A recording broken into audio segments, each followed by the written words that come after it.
Hello, bachcho. Let's read the question. The question is: a solid sphere, a spherical shell, and a ring and a disk of the same radius and mass are allowed to roll down an inclined plane without slipping. The one which reaches the bottom first is. तो question में है एक solid sphere है, ठीक है, और एक क्या है, solid sphere, hollow sphere, spherical shell हो या हॉलो स्फेयर हो दोनों सेम चीज़ है। हॉलो स्फेयर, ठीक है, और रिंग और डिस्क, ये चार चीज़ें हैं। ये दोनों, इन सबको हम क्या कर रहे हैं, एक इंक्लाइंड प्लेन पे, ये मान लेते हैं कोई इंक्लाइंड प्लेन है, इस पे रोल कराएंगे विदाउट स्लीपिंग।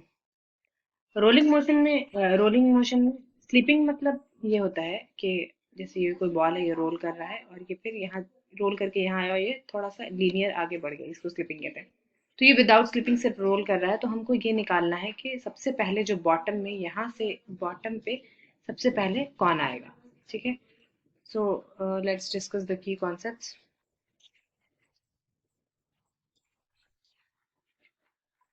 सबसे पहले चीज तो है कि रोलिंग मोशन में दो चीजें इन्वॉल्व होती हैं। रोलिंग मोशन में होता है दो चीज, एक है translation motion plus rotational motion, ठीक है। ये रोलिंग हम कहते ही है ट्रांसलेशन मोशन, मतलब ट्रांसलेशन एक जो सीधे प्लेन पे विदाउट जाता है कोई वो, और दूसरा रोटेशनल मोशन, ठीक है। तो हम इन दोनों को अकाउंट में लाके पहले क्या करेंगे, एक्सेलरेशन निकालेंगे। एक्सेलरेशन निकालेंगे, जिसका एक्सेलरेशन ज्यादा होगा वो पहले पहुंच जाएगा, बस यही करना है। तो Newton second law of motion translation motion के लिए क्या होता है, F is equal to sigma F, मतलब all the force acting on the body is equal to mass into acceleration। इसी का एनालॉगस क्या है रोटेशनल मोशन में, tau is all the torque external on the body acting on a body is equal to I into alpha, and alpha is linear angular acceleration and I is moment of inertia. There is also a relation between the alpha and linear acceleration and angular acceleration, and this is alpha is equal to A upon R। और जो यहाँ पे use होगी वो होगा कि moment of inertia क्या होगा। Moment of inertia solid sphere का क्या होता है, solid sphere, moment of inertia solid sphere का होता है 2/5 m r स्क्वायर। m यहाँ पे मास है और r radius of the body. वैसे ही मोमेंट ऑफ इनर्शिया शेल या हॉलो स्फेयर का क्या होता है, शेल या hollow sphere is given as 2/3 m r square, ठीक है। उसके बाद क्या होगा, मोमेंट ऑफ इनर्शिया डिस्क का क्या होगा, I of disc is equal to mr² by 2। Similarly moment of inertia for the ring, ring का क्या होगा, मोमेंट ऑफ इनर्शिया, ये सब जो है किस एक्सिस के होगा, अगर ये डिस्क है ये परपेंडिकुलर टू द प्लेन, इस प्लेन के परपेंडिकुलर जो सेंटर से जा रहा है उस एक्सिस के अलाउ मोमेंट ऑफ इनर्शिया की बात कर रहे हैं। वैसे ही moment of inertia of the ring is given as mr², ठीक है। ये हो गया मोमेंट ऑफ इनर्शिया। अब हम यहाँ पे ये जो रोलिंग मोशन है यहाँ पे हम क्या करेंगे, second law of motion both for translation and rotational लगा के पहले एक्सेलरेशन, एक जनरलाइज्ड एक्सेलरेशन का केस कर देते हैं, पहले निकालेंगे और उसी को हर अलग अलग मोमेंट ऑफ इनर्शिया पे, ठीक है। तो ये कोई बॉडी है, ये कोई बॉडी है जो इंक्लाइंड प्लेन पे, ये मान लेते हैं इंक्लाइंड प्लेन है थीटा, और ये जो है ये कुछ भी हो सकता है, अभी हम इन जनरल निकाल रहे हैं, ये कुछ भी हो सकता है, whether it is a solid sphere, hollow sphere, ring, disc, anything else. तो ये इस पे रोल करेगा, ठीक है। तो इस पे फोर्स लगेगा डाउन द, इसका डाउन क्या लगेगा, एम जी इसका वेट। वेट का दो कंपोनेंट, एक है एम जी कॉस थीटा और दूसरा है एम जी साइन थीटा, ठीक है। और फ्रिक्शन लगेगा एफ, अगर ये नीचे आ रहा है तो फ्रिक्शन अपोजिट में लगेगा, और जो एम जी कॉस थीटा वाला कंपोनेंट है is balanced by the normal reaction.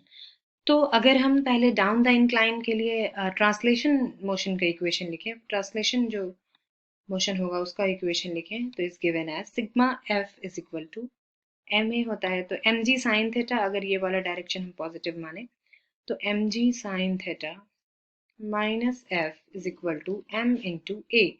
m mass of a body. In general mass ले रहे हैं अभी, ये मास रिंग डिस्क स्फीयर सबके लिए बाद में पर्टिकुलरली करेंगे, ठीक है। This is the equation 1। Similarly, for the rotational motion, tau is equal to I alpha. Okay, alpha is angular acceleration, and I is the moment of inertia of a body under consideration. Okay, तो tau क्या हो जाएगा? जो torque होता है वो moment of force होता है F। यहाँ पे कौन सा फोर्स रोटेशनल मोशन के लिए रिस्पॉन्सिबल है? यहाँ पे जो है फ्रिक्शनल फोर्स है। फ्रिक्शनल फोर्स वैसे भी balanced by mg sin theta है, ठीक है। तो हम लीनियर में लिए थे ये, और जब रोटेशनल काउंट करेंगे तो टाउ जो है इसको हम ये लिखेंगे एफ, और परपेंडिकुलर डिस्टेंस अगर ये रेडियस है, ये इधर लग रहा है एफ, और परपेंडिकुलर डिस्टेंस आर, तो टाउ हो जाएगा एफ आर आई अल्फा। और अल्फा को अगर हम in terms of linear acceleration लिखेंगे तो इसको हम लिख सकते हैं ए बाई आर। तो एफ इज इक्वल टू क्या हो जाएगा? आई ए बाई आर, और ये वाला भी आर आएगा तो I A by R square. This is equation 2। ये हो गई एक चीज। उसके बाद इक्वेशन 1 और 2 से हम ये लिख सकते हैं कि एफ क्या है। इक्वेशन 1 और 2 टेकिंग, हाँ, इक्वेशन 1 और 2 को अगर हम क्या करें कि ऐड कर दें, M G sine theta minus F is equal to M A, ठीक है। इस दोनों को ऐड करेंगे। ऑन एडिंग, ऐड करने पे क्या होगा? Minus F will get cancelled, और लेफ्ट साइड में क्या बचेगा? M G sine theta, M G sine theta is equal to I A upon are.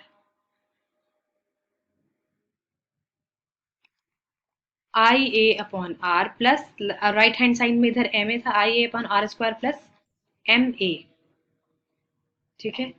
ये एक चीज आ गई। तो अगर हम एक्सेलरेशन निकालना है हमें अभी यहाँ पे, ठीक है, तो एम जी साइन थीटा अगर ए कॉमन ले लें, तो ए कॉमन लेंगे तो I upon R square plus M, ठीक है। तो एक्सेलरेशन आ जाएगा M G sine theta upon I upon R square plus M. ये आएगा एक्सेलरेशन की वैल्यू, ठीक है। और एक्सेलरेशन किस पे डिपेंड कर रहा है? मास ऑफ द बॉडी पे, ठीक है, मास ऑफ द बॉडी पे, और मोमेंट ऑफ इनर्शिया पे, रेडियस पे, साइन थीटा पे, ये सब चीज़ पे डिपेंड कर रहा है। तो इसको अगर हम और सिंप्लीफाई में लिखें, ठीक, तो एम अगर M G sine theta upon, M common ले लें, यहाँ पे से एम कॉमन ले लें, तो ये आ जाएगा 1 + I upon M R square, ठीक है। M will get cancelled. तो एक्सेलरेशन जो हमारा आएगा ए इज इक्वल टू, अगर कैपिटल एम मास है या स्मॉल एम ही लेके देखते हैं, G sine theta 1 + I upon M R square, ठीक है। ये आ गया एक्सेलरेशन जो बॉडी रोल कर रही है डाउन द इंक्लाइन प्लेन। और हमारे पास सबका मास गिवन, ये मास एम है, और मोमेंट ऑफ इनर्शिया हमें सबका पता है। मोमेंट ऑफ इनर्शिया सबका पता है। अगर हम इस मोमेंट ऑफ इनर्शिया को कैलकुलेट करें, मोमेंट ऑफ इनर्शिया की वैल्यूज यहाँ पे पुट करें, 2/5 M R square and all these things यहाँ पे पुट करें। एक लेके देखते हैं for I is equal to solid sphere के लिए। तो सॉलिड स्फेयर क्या होता है? 2/5 एम आर स्क्वायर। तो यहाँ पे ए की वैल्यू हम लिख सकते हैं जी साइन थीटा 1 + I की जगह क्या लिख सकते हैं? 2/5 M R square upon M R square. तो M R square will get cancelled, ठीक है। और एक्सेलरेशन क्या आ जाएगा? 1 + 2/5, तो ये आ जाएगा 1 इन सब कैल्शियम ले लेंगे तो क्या आ जाएगा? 5 ऊपर चला जाएगा, और ये हो जाएगा 7 जी साइन थीटा, ये आ जाएगा, ठीक है। तो तो सॉलिड स्फेयर के लिए ये कितना आएगा अगर हम इसको कैलकुलेट करें? तो ये आएगा 0.71 जी साइन थीटा। एक्सेलरेशन जो आएगा सॉलिड स्फेयर के लिए, सॉलिड स्फेयर के लिए आ जाएगा A is equal to 0.7 G sine theta, और सबसे ज़्यादा यह सॉलिड स्फेयर के लिए आता है। वैसे ही अगर हम कैलकुलेट करें रिंग के लिए, तो रिंग का आएगा A due to ring is 0.5 G sine theta. और फिर अगर डिस्क का कैलकुलेट करें, acceleration of the disc which is equal to 0.67 G sine theta. ठीक है।